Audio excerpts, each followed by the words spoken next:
Shalom, sukacita dan damai sejahtera Tuhan, saya percaya selalu menyertai kita semua. Amin ya saudara, kita mau belajar kembali Bible Study hari ini tentang bagaimana 12 mata-mata itu pengen mengintai tanah Kanaan. Banyak sekali hal yang bisa dapat di sini. I'm very excited, saya juga berharap saudara semua juga excited dimanapun saudara berada. Karena itu mari kita memuji menyembah Tuhan, mari kita berdoa di hadapan Dia. Untuk kita dipersiapkan menerima yang terbaik, firman hikmat, revelation from Jesus. Thank you. Mari kita puji dan sembah Tuhan. Haleluya, haleluya. Pujilah Kau Tuhan. Ya Radabashi, oh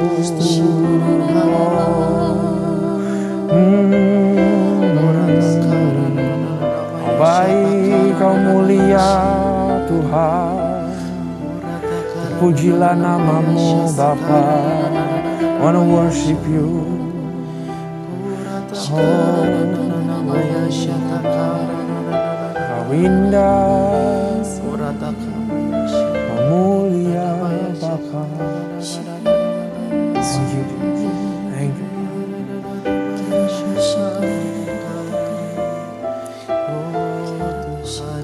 Thank you.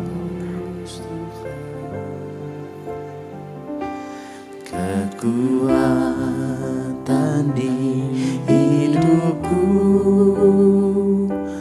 ku dapat dalam Yesus.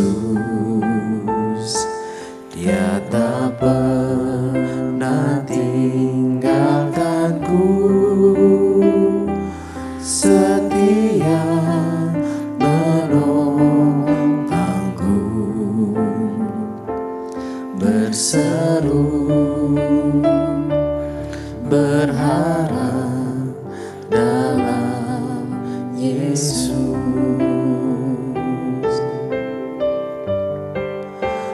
Ajaib Kau Tuhan, penuh kuasa, sanggup pulihkan keadaanku. Dalam tangan-Mu seluruh hidupku tak akan goyah selamanya.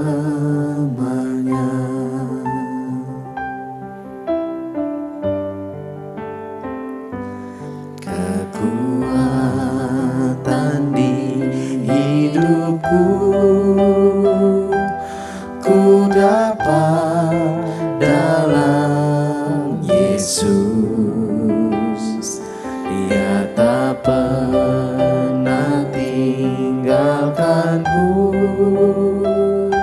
setia menopangku,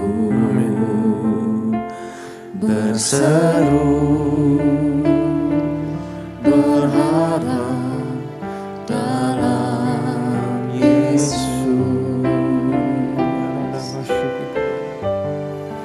Ajaib Kau Tuhan, penuh kuasa, sanggup pulihkan keadaanku. Dalam tangan-Mu seluruh hidupku tak akan goyah selamanya.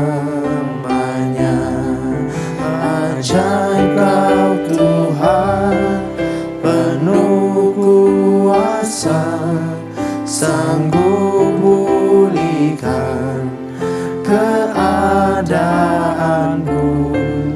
Dalam tangan-Mu seluruh hidupku tak akan goyah selamanya.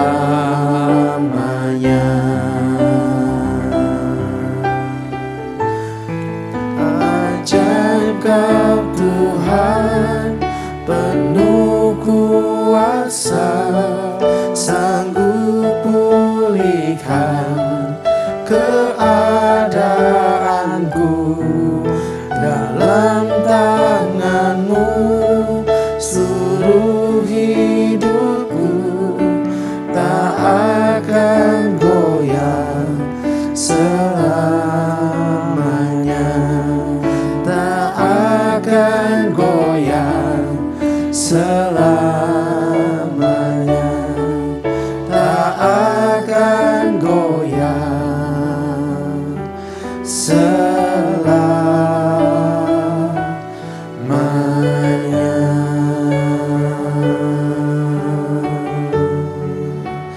Haleluya, Yesus Tuhan, Pulihkan keadaan kami Tuhan. Kau yang topang kehidupan kami Bapa. Takkan goyah selamanya, takkan goyah selamanya. Ya Rada karena Kau Tuhan yang ajaib, karena Kau Tuhan yang hebat. Haleluya, haleluya. Bangun iman kami Tuhan, kuatkan kaki kami Bapa. Yesus Ya Rada Tuhan.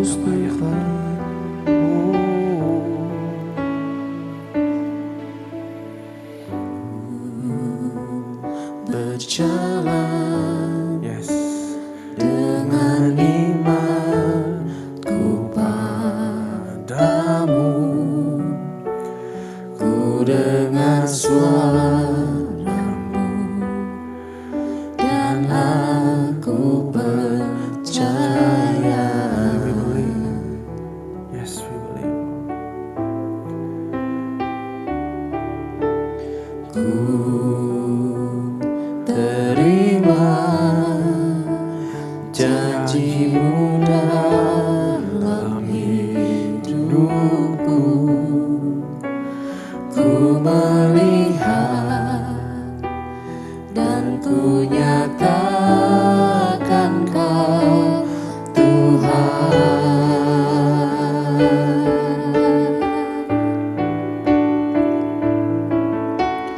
Ku yakin dan percaya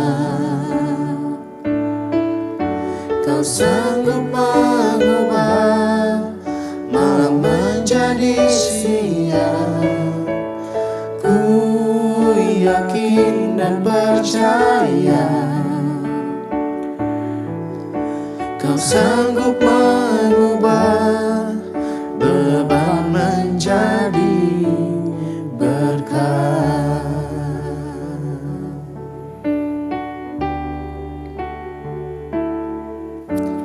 Ku berjalan dengan imanku padamu, ku dengar suara-Mu dan aku percaya. Dengar dan ku percaya.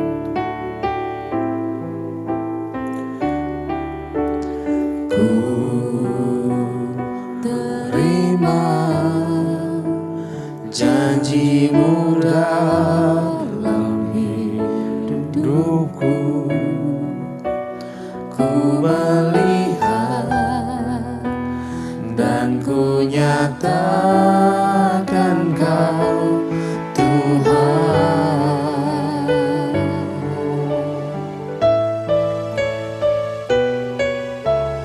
Ku yakin dan percaya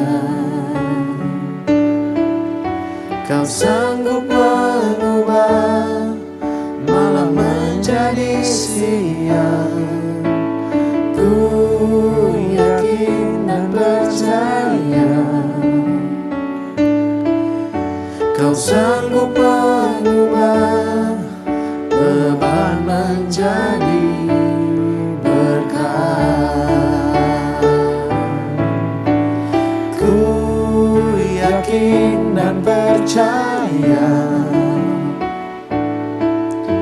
Kau sanggup mengubah malam menjadi sia.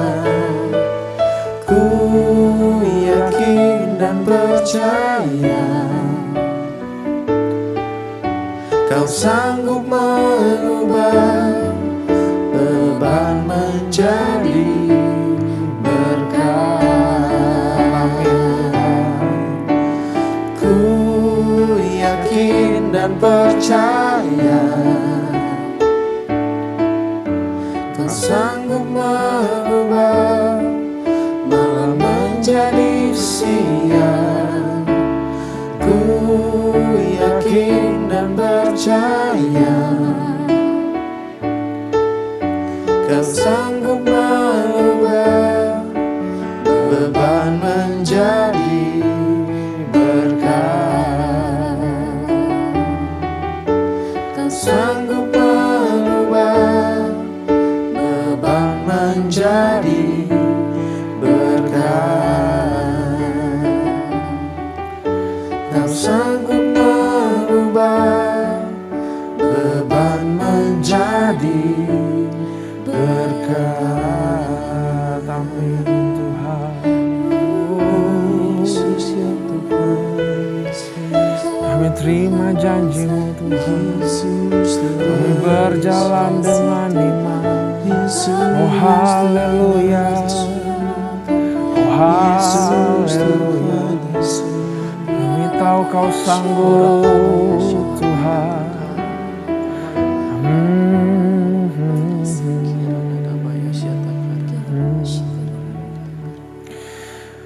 Tuhan Bapa, ajari kami berjalan dengan iman dan bukan dengan penglihatan.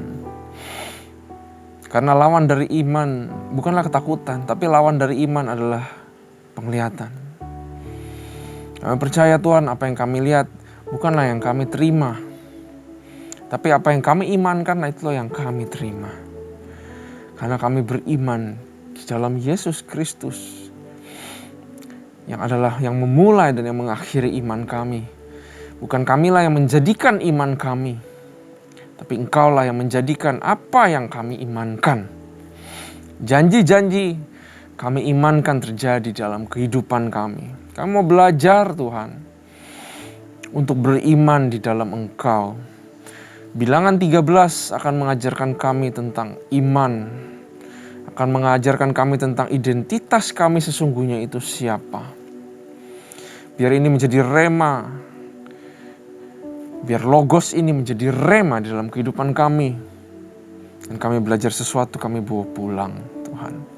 Kami serahkan hari ini, saat ini Roh Kudus bekerja, urapi hamba-Mu, urapi semua yang punya hati untuk belajar. Hanya di dalam nama Tuhan Yesus. Haleluya. Amin. Sekali lagi salam sukacita, damai sejahtera.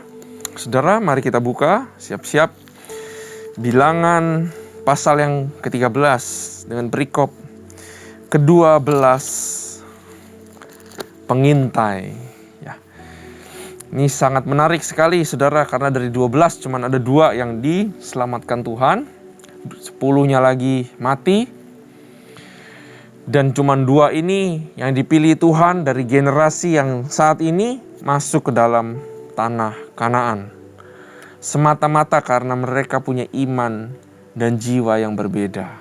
Kepercayaan yang berbeda di antara orang-orang lain yang akhirnya tidak berhasil masuk ke tanah Kanaan atau orang-orang yang mati karena penyakit.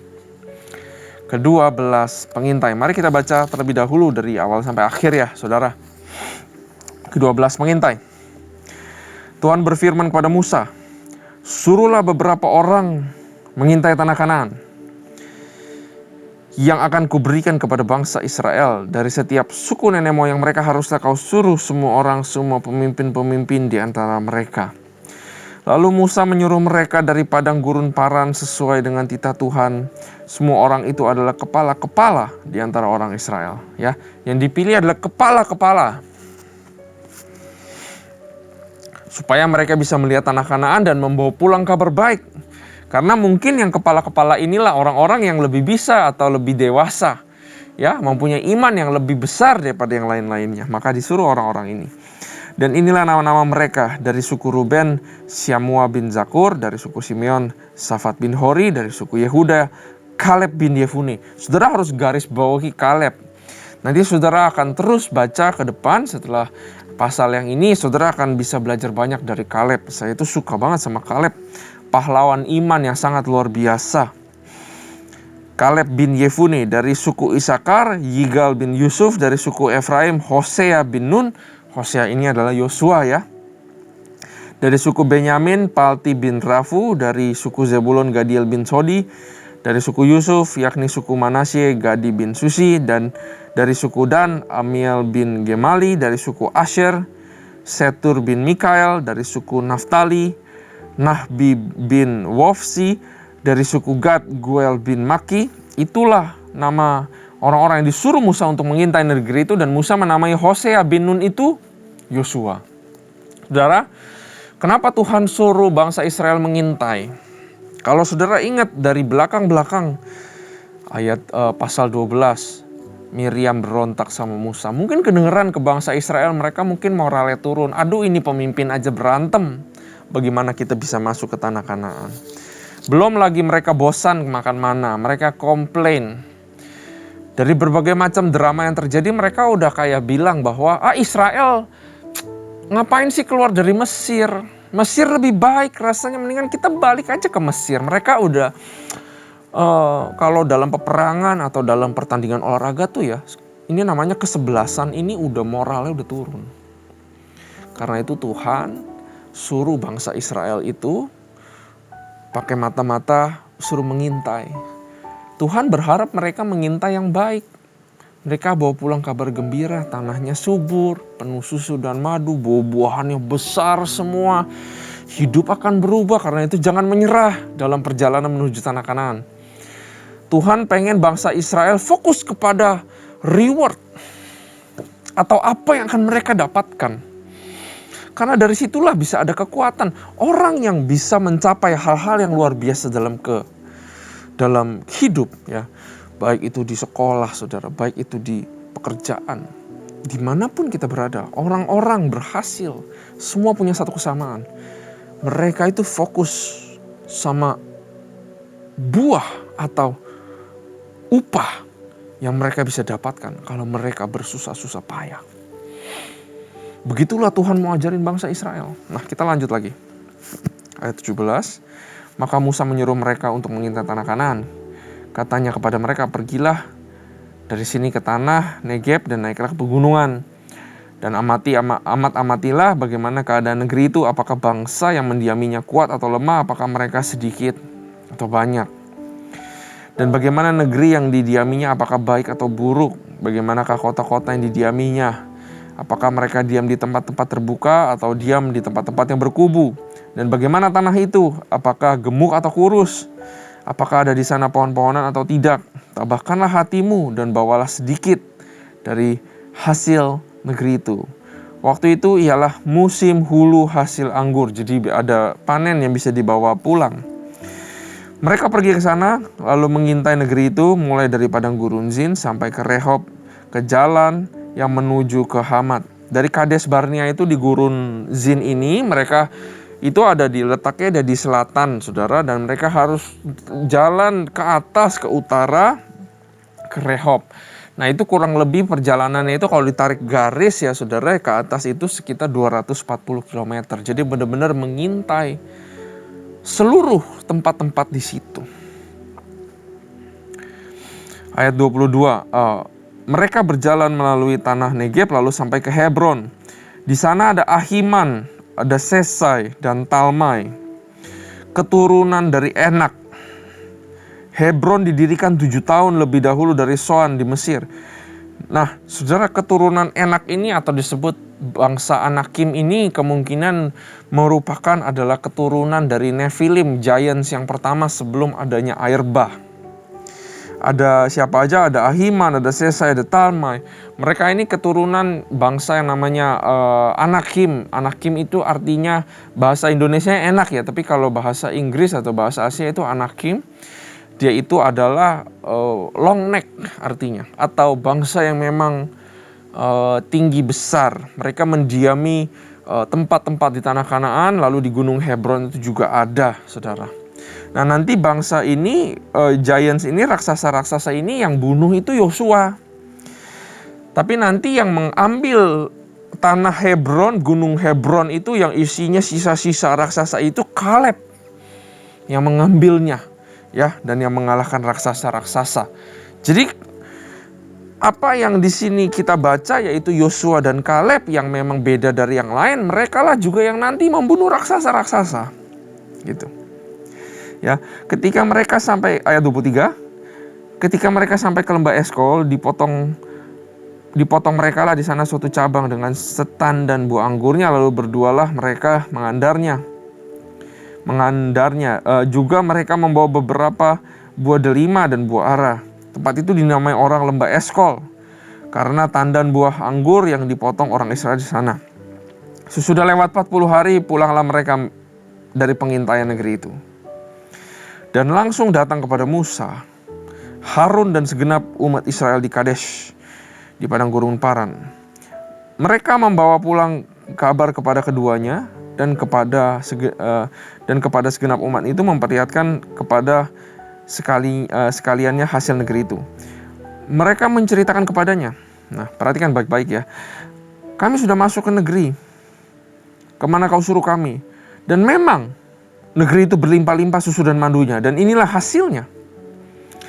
Hanya bangsa yang diam di negeri itu kuat-kuat. Dan kota-kotanya berkubu dan sangat besar.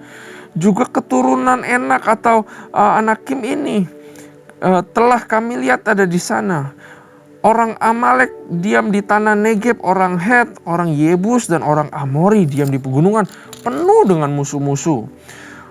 So, ada orang Kanaan diam di sepanjang laut dan sepanjang tepi sungai Yordan. Kemudian Kaleb, nah jadi dia bilang hasilnya bagus, tapi musuh-musuhnya juga nggak kalah bagus, juga hebat sekali katanya musuh-musuhnya. Begitu dia ngomong begitu, Kaleb langsung nyelak.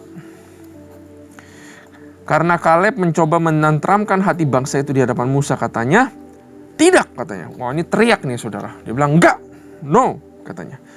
Kita akan maju dan menduduki negeri itu. Kaleb udah lihat nih pas lagi perjalanan pulang sama dua pengintai yang lainnya.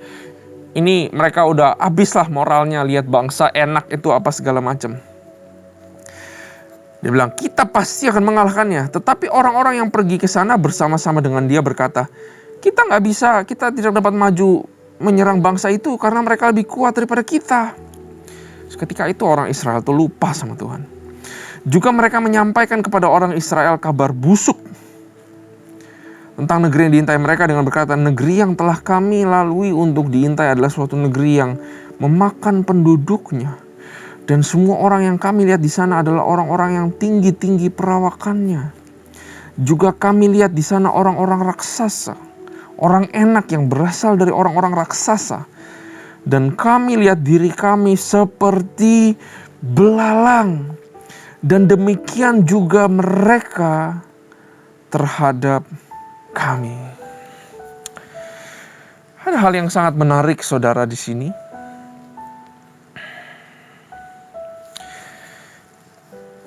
Yang ngelihat raksasa-raksasa itu adalah orang Israel. Mereka si raksasa nggak ngelihat orang-orang Israel. Tapi yang lucunya orang Israel melihat diri mereka sendiri seperti belalang. Kalau saya jadi raksasanya, saya kelihatan, kamu ngapain ngintai-ngintai? Mungkin saya akan ngomong, kamu kecil kayak belalang. Tapi ini kan ngintai jadi spy, diem-diem. Mereka gak ketemu siapa-siapa mungkin. Ya mungkin ada yang lihat ya, tapi mungkin gak terlalu kayak gimana. Tapi lucu sekali bangsa Israel ngelihat sesuatu yang sangat besar. Lalu mereka lihat diri mereka sendiri. Dan mereka merasa diri mereka itu kayak belalang. Mereka lupa bahwa mereka adalah bangsa yang dikeluarkan Tuhan. Tuhan melihat bangsa Israel adalah bangsa yang sangat dicintai, yang dipilih, yang walaupun bersungut-sungut masih tetap dituntun Tuhan. Yang diberikan pengetahuan, yang diurapi Tuhan, dipimpin tiang awan dan tiang api. Begitu spesial satu bangsa ini dibanding bangsa yang lain. Tapi mereka lihat bangsa mereka seperti belalang. Ya. Dari sini kita sadar dan lihat bahwa bangsa Israel punya identitas yang salah. Mereka melihat diri mereka salah. Identitas itu apa, saudara? Identitas itu adalah kacamata atau lensa yang kita pakai melihat diri kita sendiri. Itu adalah identitas. Bagaimana kita lihat diri sendiri? Apakah kita orang kecil atau orang besar? Apakah kita orang yang punya Tuhan atau enggak? Orang yang diurapi Tuhan atau enggak? Orang yang mampu atau tidak? Itu adalah cara kita melihat diri kita sendiri. Itu adalah lensa yang kita pakai untuk melihat diri kita sendiri. Karena mereka melihat raksasa. Seketika itu rusak mereka punya identitas. Dan mereka melihat diri mereka sendiri seperti belalang. Saudara, apakah saudara sekarang punya tantangan juga dan saudara melihat diri saudara seperti belalang? Itu pertanyaannya. Setiap kita pasti datang yang namanya masalah. Setiap daripada kita pasti menghadapi yang namanya badai kehidupan. Bagaimana perjalanan kita untuk memenangkan badai kehidupan? Ya, tergantung daripada bagaimana kita melihat diri kita sendiri.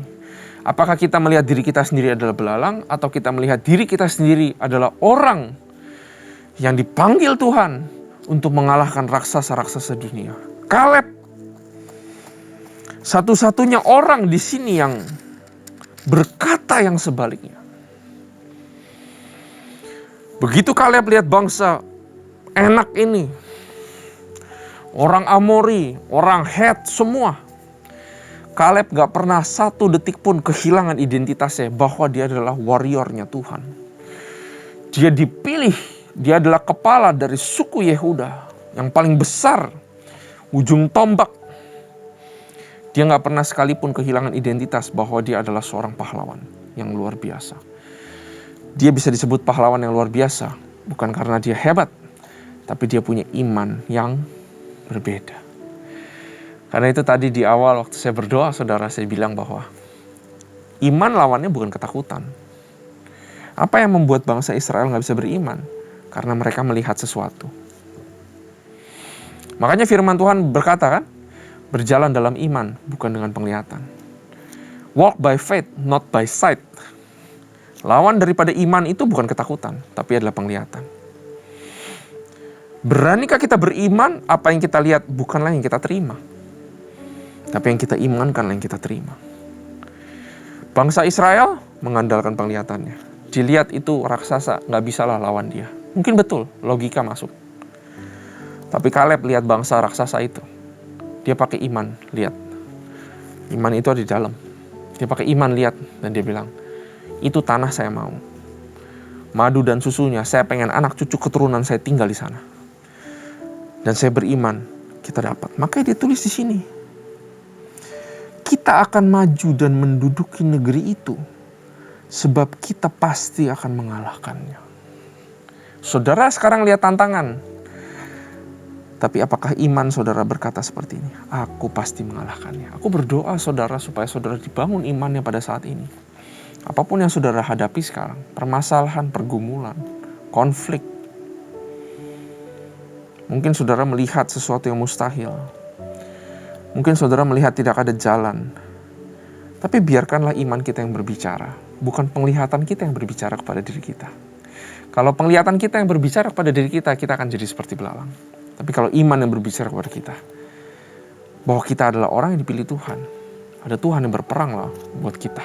Tuhan ada di samping kita, bukan menjadi lawan kita. Maka kita pasti bisa mengalahkannya dengan iman kita dalam Yesus Kristus. Amin ya saudara. Kaleb itu berbeda. Karena itu saudara, saya mau undang saudara untuk ikuti kata hati kita. Saya percaya di setiap kita itu ada Roh Kudus Yang mana dia bangun iman kita, di mana ada satu perkataan kecil daripada semua pengintai dari 12 yang lain. Saudara, di sini pun nggak kelihatan Yosua berbicara apa-apa. Mungkin Yosua itu seorang anak muda yang bimbang, masih bingung. Dia diem aja, dia ada di tengah-tengah di mana dia harus memilih, dia mau dengar kata Kaleb atau dia mau dengar kata yang lain. Dia sedang, Yosua di sini memang nggak tertulis, cuma tertulis satu tadi Hosea diganti nama menjadi Yosua, tapi ini adalah revelation dari Tuhan di mana Yosua mungkin adalah posisi di mana kita berada sekarang, di mana kita punya keputusan mau dengar Kaleb yang adalah representatif daripada iman, atau kita mau dengar 10 orang yang adalah wakil daripada penglihatan atau ketakutan itu atau kekhawatiran. Nanti di bilangan 14 saudara, ya, di pengajaran Bible study selanjutnya, saudara akan lihat Yosua pilih yang mana. Ya, kalau saya kasih kisi-kisi sekarang, saudara mungkin juga udah tahu Yosua pilih ikut Kaleb. Dia pilih untuk mendengarkan iman. Dia pilih tidak melihat apa yang dia lihat. Dia memilih tidak tunduk kepada ketakutan. Dia memilih tidak tunduk kepada kekhawatiran, tapi dia memilih tunduk kepada iman. Ya, itulah yang perlu kita lakukan di dalam kita bersiap-siap atau di mana kita akan berperang melawan musuh-musuh kita, saudara. Gak boleh dulu kalah di dalam iman. Gak boleh dulu kalah di dalam perkataan. Saudara lihat sesuatu yang jelek, saudara harus berkata sebaliknya. Duh Tuhan, aku gak lihat jalan keluar, tapi aku percaya di dalam Tuhan tidak ada yang mustahil. Akan ada jalan keluar yang muncul pada waktunya. Amin. Wah, saudara katakan itu benar-benar dari dalam hati, benar-benar sungguh-sungguh. Nah, aku percaya iman itu tidak akan menjadi sia-sia. Apa yang kita perkatakan, perkataan iman kita, itu tidak akan keluar dan tidak akan kembali itu menjadi sia-sia, saudara. Tapi kita akan memakan buahnya iman itu, saudara. Sangat menarik sekali cerita ini. 12 pemimpin dipilih. Tapi satu yang benar-benar mature imannya, namanya Kaleb. Tuhan pengen bangsa Israel bukan takut, tapi Tuhan pengen bangsa Israel melihat rewardnya. Karena itu saudara, kita sebagai orang Kristen, firman Tuhan berkata, Dia utus kita ke tengah-tengah serigala. Kita orang Kristen bukan jadi Superman. Kita masih bisa terluka, kita masih bisa sakit, kita masih bisa kecewa. Kita dikhianati. Bahkan mungkin kita diinjak-injak. Tapi Tuhan lewat bilangan 13 ini mau bilang bahwa segala penderitaan kita yang kita alami, hidup jadi orang Kristen itu gak gampang, saudara. Saudara harus buang, kita harus buang itu kenikmatan dunia yang kita mau nikmati itu. Tawaran-tawaran, tahta jabatan, uang, kenikmatan daging, dosa. Kita harus lawan itu, kita harus pikul salib, kita menderita. Ada berapa banyak yang tidak kuat akhirnya balik kepada dunia. Tapi lewat bilangan 13 ini saya mau bilang bahwa, atau Tuhan mau bilang kepada kita semua, fokus kepada rewardnya. Mahkota kehidupan yang daripadanya Tuhan sudah sediakan. Dengan susah payah Tuhan menjadi manusia dan mati di kayu salib untuk mempersiapkan satu rumah yang abadi buat kita di sorga. Suatu mahkota kehidupan yang tidak bisa dibeli dengan apapun. Itulah kehidupan kekal. Tidak ada tangis, duka cita. Suatu hal yang luar biasa yang Tuhan sudah siapkan untuk bersama-sama di Tuhan memerintah di dalam kekekalan. Itulah yang Tuhan mau sampaikan lewat bilangan 13. Bahwa sorga atau tanah Kanaan itu sungguh ada buat kita semua, saudara. Karena itu jangan menyerah. Tetap berpegang kepada iman kebenaran. Jangan tinggalkan iman kepercayaan kita. Jangan jual Yesus hanya demi kesenangan-kesenangan dunia. Tapi terus berjalan di dalam iman. Jangan tergoda oleh penglihatan. Jangan takut melawan musuh, dia tidak bisa kalahkan kita karena Tuhan ada sama kita, saudara. Ya, dan fokus kepada rewardnya. Berjalan hari demi hari, memikul salib kita bersama-sama dengan Tuhan. Terima kasih Bapa, kami belajar banyak pada hari ini. Kuatkanlah iman kami bagi kami yang sedang menghadapi persoalan. Kami percaya Tuhan berperang buat kami. Kami bukan belalang, tapi kami adalah bangsa yang dipilih oleh Tuhan. Kami adalah imamat yang rajani. Kami adalah giant killer. Kami adalah warrior, pahlawan-pahlawannya Tuhan. Dan biar kami semua orang-orang yang dipilih Tuhan, pahlawan-pahlawan, berani maju selangkah demi selangkah dengan iman. Karena kami tahu kami sedang mengejar yang namanya mahkota kehidupan yang sudah ada di depan mata kami, ya Tuhan. Terima kasih ya Bapa, terima kasih ya Tuhan. Kami belajar banyak lewat bilangan pasal ke-13. Kami rindu untuk selalu belajar sesuatu yang luar biasa daripada firman-Mu. Itu berkati kami, lindungi kami, sertai kami dalam keseharian kami. Hanya di dalam nama Tuhan Yesus kami berdoa, kami sudah belajar. Haleluya. Amin. Tuhan Yesus memberkati.